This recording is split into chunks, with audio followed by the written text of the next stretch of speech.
రాష్ట్రంలో తుఫాను ప్రభావం ముఖ్యంగా విజయవాడలో ముంపు ప్రాంతం, అదేవిధంగా పిఠాపురం ప్రాంతంలో ముంపు ప్రాంతం, దీనిలో ఉన్నటువంటి బాధితుల్ని పూర్తి స్థాయిలో ఆదుకోకముందే తిరుపతి లడ్డూలో కల్తీ జరిగిందని, దానిలో యానిమల్ ఫ్యాట్ వాడారని ఒక అభూత కల్పనని స్వయంగా ముఖ్యమంత్రి గారు చంద్రబాబు నాయుడు గారు మొదలుపెట్టారు. 2 మాసాల క్రితం ఎప్పుడో వచ్చినటువంటి రిపోర్ట్ని ఇప్పుడు దాకా దాచిపెట్టి, ఇప్పుడు ఎవరైతే ముంపు ప్రాంత బాధితులు ఉన్నారో, పంట నష్టం పోయినటువంటి వాళ్ళు ఉన్నారో వాళ్ళందరినీ, అదేవిధంగా వీళ్ళు ఇచ్చిన సూపర్ 6 హామీలన్నింటినీ కూడా నెరవేర్చలేకపోవడం వల్ల ఈరోజు వాటిని ప్రక్కదోవ పట్టించడం కోసం తప్పుడు సమాచారాన్ని ఇచ్చి డైవర్షన్ పాలిటిక్స్ చేస్తున్నటువంటి చంద్రబాబు నాయుడు గారికి ఇది తగునా అని నేను అడుగుతా ఉన్నా. నేను అనేది ఒకటే, తిరుపతి ప్రపంచవ్యాప్తంగా ప్రాశస్త్యం చెంది, ఏదైతే రోమ్ నగరం క్రైస్తవులకి ఏ విధంగా ప్రాముఖ్యమైందో, ఇజ్రాయెల్కి క్యాపిటల్గా ఉన్నటువంటి మరి టెల్ అవీవ్ కానీ, లేకుంటే బెత్లెహేం కానీ, పాలస్తీనా అక్కడ ఉన్నటువంటి జెరూసలేం కానీ క్రైస్తవులకి ఎట్లా ప్రాముఖ్యమో, ఇక్కడ ఉన్నటువంటి తిరుపతి దేవస్థానం ప్రపంచవ్యాప్తంగా ఉన్న హిందువుల మొత్తానికి కూడా చాలా ప్రాశస్త్యమైనటువంటి, స్వయంగా కలియుగ వైకుంఠంగా, కలియుగ దైవంగా శ్రీ వెంకటేశ్వర స్వామిని భావిస్తూ ఉంటారు. అలాంటి ఆ ప్రసాదాల్లో కల్తీ జరిగిందని, దానిలో ఏదైతే అత్యధిక రేట్లు కలిగినటువంటి, ఏదైతే వీళ్ళు ఆపాదించేటటువంటి బేకన్ ఆయిల్ అంటే పంది మాంసంలో పంది కొవ్వు, అది కేజీ 1400. అదేవిధంగా ఇంకా యానిమల్ ఫ్యాట్ అంటున్నారు, ఏది చేప నూనె అంటున్నారు. చేప నూనె చాలా కాస్ట్లీ. వీళ్ళు చెప్పేది మొత్తం కూడా అభూత కల్పన. కొన్నిసార్లు పశువుల్లో దానా వల్ల, మేత వల్ల దానిలో ఫ్యాట్ కంటెంట్స్ మనం చూస్తూ ఉంటాం. మన దగ్గరే ఉన్నటువంటి తిరువూరు ప్రాంతంలో కోకిలంపాడులో అత్యధిక ఫ్యాట్ వస్తుంది, అదేవిధంగా గానుగుపాడులో అత్యధిక ఫ్యాట్ వస్తుంది. కొన్ని ఊళ్ళల్లో ఫ్యాట్ రాదు. పాలల్లోనే వ్యత్యాసం ఉంటుంది. అంటే అక్కడ తినే ఏదైతే సమగ్రంగా వాళ్ళు ఇచ్చే ఆహారాన్ని బట్టి, పశు పోషకులు ఇచ్చే ఆహారాన్ని బట్టి హెచ్చు తగ్గులు ఉంటాయి. ఫ్యాట్ కంటెంట్ తక్కువ ఉంటుంది. నెయ్యిలో కూడా కొన్ని లోపాలు జరగఉండొచ్చు, కానీ అది రిజెక్ట్ చేసాం. 4 ట్యాంకులు అన్నారు. 4 ట్యాంకులు రిజెక్ట్ చేసినప్పుడు ఇంకా కల్తీ నెయ్యి ఎక్కడ కలిసినట్టు? అది ముఖ్యమంత్రి గారు చెప్పాలా. వీటన్నిటిని కూడా డైవర్షన్ పాలిటిక్స్ని మానుకోవాలి. ఇక్కడ కూడా మా తిరువూరులో కూడా చూస్తూ ఉన్నాం. ఇక తిరువూరులో 100 రోజుల పరిపాలన అని చెప్పి మా మంచి ప్రభుత్వం వాళ్ళకి వాళ్ళే సర్టిఫికేట్ ఇచ్చుకుంటున్నారు. ప్రజలంతా చెప్పాలండి మంచి ప్రభుత్వం అని. ఇది మంచి ప్రభుత్వం ఏంటిది? ఎవరు చెప్పాలి ఇది మంచి ప్రభుత్వం? నువ్వు పోస్టర్ వేసుకుంటే సరిపోద్దా? నీ ముఖానికి తలిగించుకుంటే సరిపోద్దా? నీ డోర్లకి ఏదో అతికిస్తే సరిపోద్దా? ఏమండి మీరు సూపర్ 6 ఎప్పటికి ఇస్తారు? షెడ్యూల్ చెప్పండి. అసలు మా మహిళలకు 1500 రూపాయలు ఎప్పుడు ఇస్తారు? ఇప్పటి వరకే మీరు ఏదైతే ముంపు ప్రాంతాల్లో ఉన్నటువంటి వాళ్ళనే సరైన రీతిలో ఆదుకోలేని మీరు, ఏదైతే అభివృద్ధి కార్యక్రమం, సంక్షేమ కార్యక్రమాలు, సూపర్ 6 కార్యక్రమాలు ఒక్క మహిళ కన్నా ఎప్పుడులోగా వేస్తున్నాం 1500. మాకు ఎస్సీ ఎస్టీ బీసీ మైనార్టీలకి సంబంధించి 50 ఏళ్ల లోపు వాళ్ళకి 50 ఏళ్ళు నిండితే చాలు, 50 ఏళ్ళు దాటితే పెన్షన్ వద్దని ఆశగా ఆతృతగా ఎదురు చూస్తూ ఉన్నారు. వాళ్ళ పెన్షన్లు లేవు. మీరు చెప్పిన నిరుద్యోగ భృతి లేదు. మీ ఉద్యోగ కల్పన చేయటం కోసం ఇది ఎప్పుడు ఉంది. ఒకప్పుడు చంద్రబాబు నాయుడు గారు అలవి కాని హామీలన్నీ ఇస్తారు. నేను 30 ఏళ్ళు ఆయనతో ఉన్నా, మొత్తానికి తెలుసు. ఆయన చెప్పేది ఒకటి, జరిగేది ఒకటి. ఆ రోజు మాన్యశ్రీ స్వర్గీయ కొణిజేటి రోసయ్య గారు చెప్పారు అసెంబ్లీలో. నేను అప్పుడు అసెంబ్లీలో ఉన్నాను మెంబర్గా. రోసయ్య గారు అన్నారు, ఏమిటంటే మీరు అలవగానే హామీలన్నీ ఇచ్చి ఇప్పుడేమో ప్రజలు మీరే ఆలోచించాలా, మీరే తెలుసుకోవాలి, ఆర్థిక పరిస్థితుల గురించి మీరు ఆలోచన చేయాలని మాకు చెప్తేట. నేను ఎకనామిక్స్ చదివాను, నేను ఆర్థికంగా అన్ని వెసులుబాట్లన్నీ నాకు తెలుసు. నేను మొత్తానికి కూడా చెప్తున్న నలుగురు ఉంటే 60,000 ఇస్తారు అన్నాడు, ఒక్కొక్కరికి 15,000 అన్నారు, తల్లికి 100 అన్నారు. అసలు షెడ్యూల్ ఇవ్వండి మీరు. ఇవన్నీ చెప్పకుండా మంత్రులు కానీ ఇక్కడ లోకల్గా 100 రోజుల పరిపాలన మంచి పరిపాలన చూస్తూ ఉన్నాం. రోజు కథలుగా వింటూ ఉన్నాం. ఇప్పటికీ నాకు 30 సంవత్సరాల రాజకీయ అనుభవం ఉంది. 33 సంవత్సరాల నుంచి ఇక్కడ నివాసం ఉంటున్నా. అదేవిధంగా నాకంటే ముందు కోనేరు రంగారావు గారు కానీ, అంతకుముందు పనిచేసినటువంటి వాళ్ళు కానీ, ఎప్పటి నుంచో పేట బాపయ్య గారు, పేట రామారావు గారు, అదేవిధంగా వేముల కూరమయ్య గారు, అప్పటి నుంచి తిరువూరు నియోజకవర్గంలో ఇంత వివాదాస్పదమైనటువంటి శాసనసభ్యుడు ఎవరు రాలా.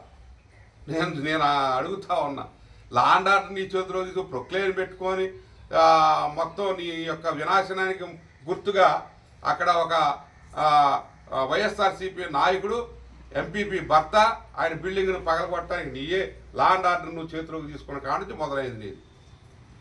ఈరోజు ఎవరు ఆత్మహత్య, ఒక సర్పంచ్ భార్య ఆత్మహత్యకు ప్రేరేపితమైనటువంటి విషయం. అని ఏం జరుగుతుంది ఇక్కడ? పత్రికల మీద, ఫోర్త్ ఎస్టేట్ పత్రికా రంగం అంటే, పత్రికా రంగానికి అందరూ కూడా ఎప్పుడు కూడా ఈ తిరువూరు నియోజకవర్గంలో ఎవరు నా మీద కూడా విపరీతంగా వేయబడతాయి రాశారు, విమర్శలు చేస్తూ ఉంటారు. నా మీద ఎన్నో ఆర్టికల్స్ రాశారు. కానీ నిజాయితీగా ఉన్నాం కాబట్టి ఎప్పుడు ఎక్కడ కూడా నెగిటివ్ కామెంట్ చేయటం కానీ, వాళ్ళని క్వశ్చన్ చేయటం కానీ, మాకేదన్నా తప్పులు ఉంటే దానిలో సరిదిద్దుకోవటమే తప్ప వాళ్ళని మేము చెప్తాం, ఎక్స్ప్లెనేషన్ ఇస్తాం. నువ్వు రాసింది ఇది కరెక్ట్ కాదు, చూడు, ఆలోచించు, వాస్తవంగా నువ్వు ఫ్యాక్ట్ తెలుసుకో, నిజాయితీగా ఉండు, నిజాయితీగా తెలుసుకోమని చెప్పి ఆ విలేకరులు ఏదైతే ఏ పత్రికలు వచ్చిందో ఆ పత్రిక విలేకరులకు ఫోన్ చేస్తాం, వారితో డిస్కషన్ చేస్తాం. మాలో లోపాలుంటే మేము సరి చేసుకునేవాళ్ళం. నేను 30 సంవత్సరాలుగా ఇక్కడ తిరువూరులో ఉంటా ఉన్నా. ఇంత వివాదం నేను చూడలేదండి.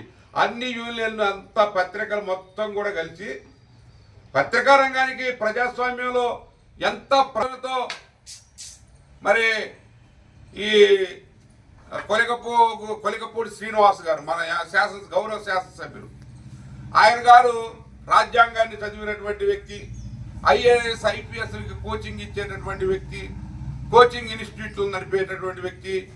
భాష ఏంటండి? ఎవరు పడితే వారిని బట్టలు పత్రికా విలేకరులంట బట్టలు ఇప్పదీసి ఇంటికి వచ్చి కొడతాడంట. అంటే కొట్టడానికి నీదేంటి? అసలు పోలీసులకే కొట్టడానికి రైట్స్ లేవు, ఫిజికల్ దీన్ని అటాక్ చేయడానికి ఎవరికి రైట్స్ లేవు. అది రాజ్యాంగ విరుద్ధం. నువ్వేం ప్రమాణం చేశావు చట్టసభలో? చట్టసభలో ప్రమాణం చేశాక రాజ్యాంగబద్ధంగా నేను రాగద్వేషాలకు అతీతంగా ఉంటానని ప్రమాణం చేసి నువ్వు అసలు ఏ భాష మాట్లాడుతున్నావు? ఇక్కడ భాష, ఆ తర్వాత మీ అంతర్గత రాజకీయాలు మాకు అవసరం లేదు. కానీ పత్రికా విలేకరుల విషయంలో వాటికి తీవ్రంగా ఖండిస్తూ ఉన్నా. ఫోర్త్ ఎస్టేట్ అది ప్రజాస్వామ్య మనుగడకి సంబంధించినటువంటి అంశం. ఎవరు తప్పు చేసినా ఎత్తి చూపాల్సింది పత్రికా రంగం. అదేవిధంగా ప్రింట్ మీడియా, ఎలక్ట్రానిక్ మీడియా ఎత్తి చూపాలి. అప్పుడే ఒళ్ళు జాగ్రత్త పెట్టుకొని ప్రజాప్రతినిధులు పరిపాలన కొనసాగిస్తారు. ఇలాంటి విషయాల్లో ప్రజలంతా చూస్తూ ఉన్నారు. ప్రజాప్రతినిధిగా ఏ విధంగా ఉండాలి ఇప్పటికైనా మేల్కొని భాష మార్చుకొని ఒక పద్ధతి ప్రకారం. మీకంటే మానవులందరికీ కోపోద్రేకాలు ఉంటాయి, మనుషులందరికీ కూడా. మరి నా కుర్రోళ్ళు నా వ్యవహారం ఇవన్నీ ఎప్పుడు ఉండవు. అంతా ఒంటరిగా వచ్చాం, ఒంటరిగానే పోతాం. మరి గ్రూపులు మెయింటైన్ చేస్తారు. ఇక్కడ ఫ్యాక్షన్ రాజకీయాలు లేవు. మరి ఎమ్మెల్యే గారి కుర్రవాళ్ళు అంటే ఎవరుంటారు, వచ్చి దాడులు చేస్తారంట, పత్రికా విలేకరులు కొడతారంట. ఇవన్నీ మరి మీడియా ద్వారా చూసాం మేము. ఎలాంటి సంస్కృతి మంచిది కాదు. మేము హితవు చెప్తా ఉన్నాం. మీ శ్రేయస్సు 10 కాలాల పాటు ప్రజల్లో ఉండి మన్నలు పొందండి. మీరు డిమాండ్ చేయండి. 1500 ఎప్పుడు నుంచి ఇస్తారో అడగండి. మీ యొక్క ముఖ్యమంత్రి గారిని, అధినేతను అడగండి. సాంబార్ గుడ్డుగోడు ఆయన ఏంటో మరి నాకు అర్థం కావట్లా. ఆయన నేను ఈ హామీలకు మొత్తం నేను బాధ్యుడిని, అమలు చేస్తాం, ప్రతి ఒక్క మాట అమలు చేస్తామని చెప్పారు. మేనిఫెస్టో, ఉమ్మడి కార్యాచరణ, ఉమ్మడి మేనిఫెస్టో. నేను అడుగుతా ఉన్నా, డేట్లు ఎప్పటి నుంచి ఇస్తారు చెప్పండి. తక్కువ టమారా గజకర్ణ గోకర్ణ విద్యలన్నీ ప్రదర్శించి ఎలక్షన్లో గెలిచారు. ప్రజలను మోసం చేయడానిక? ఈ రాష్ట్ర ప్రజానీకాన్ని సంక్షేమ కార్యక్రమాల పేరిట, సూపర్ 6 పేరిట వంచి ఓట్లు వేయించుకొని గెలిచారు మీరు. అంతే తప్ప ప్రజల ఆశాజీవులు ఈరోజు అంటున్నారు. మీరు వెళ్ళండి ఇప్పుడు ప్రజల్లోకి. మేము అక్కడక్కడ వెళ్తే ఎప్పటి నుంచి అమలు చేస్తారంటే కొంతమందికి తెలియని కూడా తెలియదు ఎవరు రిప్రజెంటేటివ్ ఎవరు చేస్తున్నారు కూడా. నేను 30 సంవత్సరాల నుంచి ఇక్కడ ఉంటున్నాను కదా, ప్రతి ఒక్కరికి తెలిసినటువంటి విషయమే తెలుసు అందరికీ. ప్రతి ఒక్క అంటే నాకు ఓటేసినా ఓటేయకపోయినా లేకుంటే పార్టీ వేరైనా అందరితో సుహృద్భావంతో స్నేహభావంతో ఇక్కడ కలిసిమెలిసి అన్నదమ్ముల్లాగా ఈ కాన్స్టిట్యున్సీలో ఎప్పుడూ కూడా కొట్లాటలు కానీ, ఇట్లా బట్టలెప్పదీసి ఊరేగి కొట్టడం కానీ, కొట్టడానికి రావటం లేకుంటే దౌర్జన్యం చేయటం ఇది అసలు లేదు. ఏ ప్రజాప్రతినిధికి కూడా లేదు. ఎప్పటి నుంచి స్వాతంత్రం వచ్చిన కాడ నుంచి ఇప్పుడు వచ్చినటువంటి ఎమ్మెల్యేల్లో ఉప ముఖ్యమంత్రిగా చేసినటువంటి స్వర్గీయ కోనేరు రంగారావు గారు, వారి హయాంలో మేము ఉన్నాం. వారు నా మీద గెలిచారు. మన మున్సిపల్ అడ్మినిస్ట్రేషన్ మినిస్టర్గా చేశారు. మళ్ళీ ఆయన చాలా పెద్ద మనిషి, ఆయన కూడా ఇక్కడ ఉన్నారు. ఎప్పుడు కూడా ఆయన అధికారంలో ఉన్నా లేకపోయినా, మేము అధికారంలో ఉన్నా లేకపోయినా, ఏ మీటింగులో కలుసుకున్నా ఒక మరి సుహృద్భావ వాతావరణం ఉంటుంది. చాలా అన్యోన్యంగా ఆ ఎన్నికల వరకే రాజకీయాలు, ఎన్నికల తర్వాత అభివృద్ధి మీద సలహాలు సంప్రదింపులు చేసేటటువంటి వాడు. ఇవన్నీ లేవు ఇప్పుడు. అసలు ఏం తెలిసి తిరువూరులో ఎల్లలు తెలియనటువంటి వాళ్ళు వచ్చేసారు. ఎవరు పడితే అది ఏది మాట్లాడేస్తున్నారు. ఎవరి పేరే పెడతారంటే పాలిటెక్నిక్ అంటాయి. పాలిటెక్నిక్ అది ఎట్లా అడ్మినిస్ట్రేటివ్ శాంక్షన్ వస్తుంది, దానికి ఏమేమి ఇన్ఫ్రాస్ట్రక్చర్ ఏమేమి కావాలి, ఎంత ల్యాండ్ కావాలి, దానికి జీవోలు ఏ విధంగా ఇవ్వాలి, సాంకేతిక విద్యామండలి మీరు సంప్రదించారా, అనౌన్స్ చేసి పాడేస్తున్నారు. ఇవన్నీ కూడా ఏంటంటే ఏదో ఆకాశంలో చుక్కలు చూపించినట్టు పెళ్ళప్పుడు చెప్తారులేండి. అదుగద్దు అరుంధతి నక్షత్రం అదుగు అంటుంటారు. అట్లా వీళ్ళు ఆకాశంలో చూపించి 6 నక్షత్రాలను చూపించారు. ఈ 6 నక్షత్రాలు ఏమీ లేవు. సూపర్ 6 అన్నారు, ఇప్పుడు డకౌట్ అయ్యారు. ఇక రాబోయే రోజుల్లో ప్రజలు మీకు సరైన రీతిలో బుద్ధి చెప్తారు, ప్రశ్నిస్తారు. ప్రశ్నించే గొంతుకులం మేము.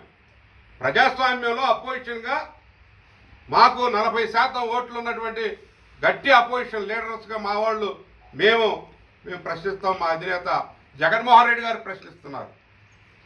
మీరు దాన్ని సరి చేసుకోండి, సంక్షేమ కార్యక్రమాలు అమలు చేయండి.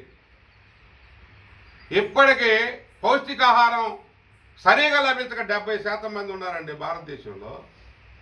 మీరు చెప్పే లెక్కలని కూడా ఆయన మోడీ గారు వికసిత్ భారత్ అంట. ఎక్కడ మా దగ్గర రండి, గూడెల్లో పల్లెల్లో చూపిస్తాం మేము. మా లంబాడి తండాల్లో రండి, ఆ కిడ్నీ వ్యాధిగ్రస్తులు చూడండి, పేదరికాన్ని చూడండి.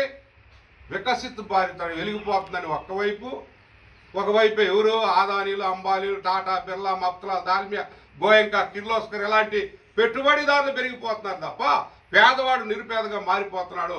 సంక్షేమ కార్యక్రమాలు జగన్మోహన్ రెడ్డి గారి సారథ్యంలోనే అమలు జరిగిన ఈ రాష్ట్రంలో పేదవాడికి న్యాయం జరిగింది. ఇప్పుడు న్యాయం జరగట్లేదు.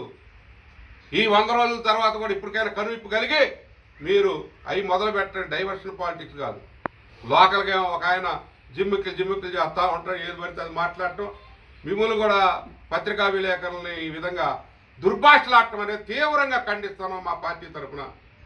మేము ఇలాంటి వాటికి వ్యతిరేకంగా మరి మాట్లాడుతున్నాం, చెప్తున్నాం. ఇప్పటికైనా పద్ధతులు మార్చుకోండి అని చెప్పి తెలియజేస్తా ఉన్నాం.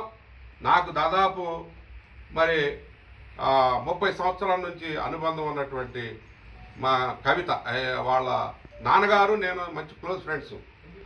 ఆ అమ్మాయి సూసైడ్ చేసుకుని నేను వెళ్తే ఆ అమ్మాయి చాలా బాధాకరంగా బావురుమని వచ్చింది, చాలా బాధ అనిపించింది. అంటే అలాంటి పరిస్థితుల్లో ఒక శాసనసభ్యుడు కల్పించడం అనేది దుర్మార్గమైనటువంటి విషయం. శాసనసభ్యుడు అనే అటువంటి వాడు ఆదర్శంగా ఉండాలి. వాళ్ళ భార్యలు వీళ్ళ భార్యలు వస్తున్నారు, ఎవరెవరో మాట్లాడుతున్నారు, నేను దృష్టి ఉంది నా దగ్గర, నేను ఎక్స్పోజ్ చేస్తా. అదేం భాష అండి అసలు? ఏం మాట్లాడుతున్నావు నువ్వు శాసనసభలో ప్రామిస్ చేసింది ఏది, చేసింది ఏంటి?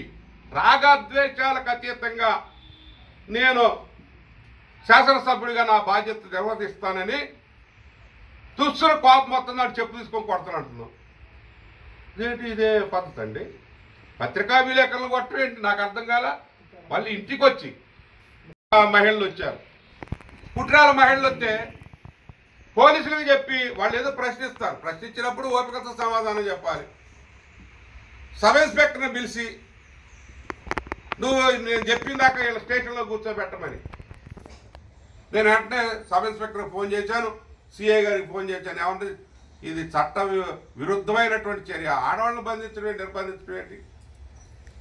ఎమ్మెల్యే దగ్గర రిప్రజెంట్ చేయడానికి వస్తే వాళ్ళు ఏమన్నా పొడిచేవాళ్ళ, ఏమన్నా దాడి చేసేవాళ్ళ, ఫిజికల్ యాక్షన్ చేసేవాళ్ళ? మహిళలు వాళ్ళ సమస్య మీద వచ్చినప్పుడు ఈ యొక్క రాగద్వేషాలకు అతీతంగా నేను శాసనసభ్యుడిగా నా బాధ్యత నిర్వహిస్తానని ప్రామిస్ చేసినటువంటి వ్యక్తి వెంటనే కోపం తెచ్చుకొని పోలీస్ స్టేషన్లో కూర్చోబెడతారా? నిర్బంధించే మీరెట్లా అసలు అధికారులకు హెచ్చరిక చేస్తా ఉన్నా? మీరు బలవుతారు, బాధ్యులవుతారు. శాసనసభ్యుడు చట్ట విరుద్ధంగా ఏం చెప్తే అది చేస్తున్నారు మీరు. మీ వెంట పడతాం మేము చెప్తున్నా. జాగ్రత్తగా మసులుకోండి. ఇది చట్ట విరుద్ధం చెప్పడానికి నోరు లేవా మీకు? వాళ్ళు చెప్తే నిర్బంధించడమేనా? అడిగేవాళ్ళు లేడనా? ప్రశ్నించే గొంతుకులు ఉన్నాయి, ఇక్కడ ప్రశ్నిస్తాం. పత్రికా రంగం ఉంది, మేము అండగా ఉంటాం పత్రికా రంగానికి. మీరు తప్పులన్నీ కూడా వెలికి తీయండి. ఎవరు తప్పు చేసినా బయట పెట్టాల్సినటువంటి అవసరం ఉంది. సరైనటువంటి ప్రజాస్వామ్యాన్ని ప్రజలకు అందించాలంటే ఫోర్త్ ఎస్టేట్ చాలా ప్రధానమైనటువంటిది. పత్రికా రంగం మరి మీడియా ఇలా అడ్వాన్స్గా ఉంది. ప్రింట్ మీడియా, ఎలక్ట్రానిక్ మీడియా మిత్రులందరికీ కూడా సంఘీభావం తెలియజేస్తారు. మీ మీద ఇలాంటి భవిష్యత్తులో కూడా జరగకూడదని చెప్పి వారికి హెచ్చరిక చేస్తూ, అలాంటివి జరిగితే అందరితో పాటు ఉద్యమిస్తాం, తప్పనిసరిగా పత్రికా రంగాన్ని రక్షించుకుంటామని చెప్పి తెలియజేసుకుంటూ మీ అందరికి కూడా హృదయపూర్వక నమస్కారాలు. థ్యాంక్ యూ అనండి.